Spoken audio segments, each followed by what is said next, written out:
নমস্কার, নিউজ এক্সপ্রেসে আপনাদের সকলকে স্বাগত। আপনাদের সঙ্গে আমি মঞ্জিরা। এই মুহূর্তে বিধানসভায় বক্তব্য রাখছেন পঞ্চায়েত মন্ত্রী দিলীপ ঘোষ। নজর রাখবো শুরুতেই সেদিকে। ধোকা দেওয়ার কোনো চেষ্টা সফল হতে দেবো না, সেই জন্য এই বিল আমরা নিয়ে আসছি। আগামী এই সপ্তাহের মধ্যে বিল আমরা পাস করাবো, যাতে পঞ্চায়েতে কোনো কাজ কেউ আটকাতে না পারে। প্রধান আসবে, থাকবে, নির্বাচিত, তাকে কোনো আপত্তি নেই আমাদের, কিন্তু জনতার কাছে সেবা পৌঁছে দেওয়ার কোনো রাস্তা যদি বন্ধ করার চেষ্টা করে, তাহলে আমরা আইনের রাস্তায় গিয়ে আইনকেই হাঁটাবো। সে রাস্তা পরিষ্কার হয়ে গেছে, সে বিল আসবে, আপনাদের সমর্থনে আমরা পাস করব। সেই জন্য আমার প্রথম বক্তা বীণা মণ্ডল বলছিলেন, আমার পাড়া আমার সমাধান।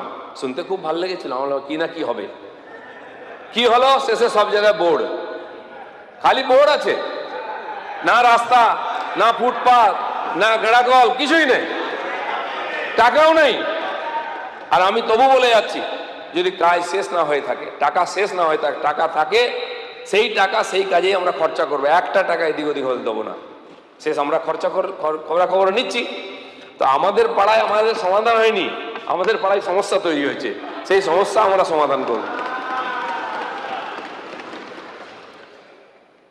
মাননীয় দীনানবাবু আমার পুরনো বন্ধু এবং পুরনো নেতাও বটেন, বিধায়ক। তিনি সাজেশন দিয়েছেন খেলার মাঠ, গোচরণ ভূমি, এ দুটোই ধীরে ধীরে লুপ্ত হয়ে যাচ্ছে গ্রামের এলাকা থেকে।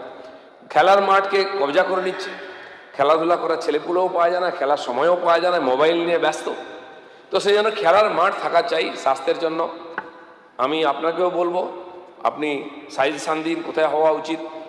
আপনি বলেন যে বিধায়ক ফান্ডের টাকা হোক বা পঞ্চায়েতের অন্য টাকা দিয়ে আমরা তার ডেভেলপ করব, অনেক জায়গায় করা হয়েছে।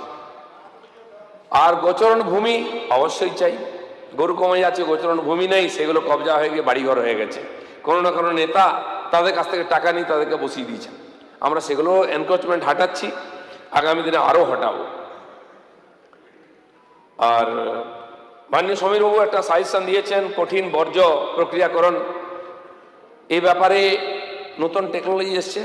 আমাকে দুঃখের সঙ্গে বলতে হচ্ছে, প্রত্যেকটি পঞ্চায়েতকে গত সরকার সলিড ওয়েস্ট ম্যানেজমেন্টের জন্য টাকা দিয়েছিল, কিন্তু দুঃখের বিষয় একটা পঞ্চায়েতও সফলভাবে আজ পর্যন্ত এই প্রক্রিয়াকে শুরু করতে পারেনি। আমি খবর নিস, কে 4টে দেওয়াল দাঁড় করিয়ে টাকা মেরে দিয়েছে, কে আবার গাড়ি কিনেছে, বলছে ড্রাইভার নেই, গাড়ি কি করে চলবে। পুরো টাকাটাই অপচয় হয়েছে। আমি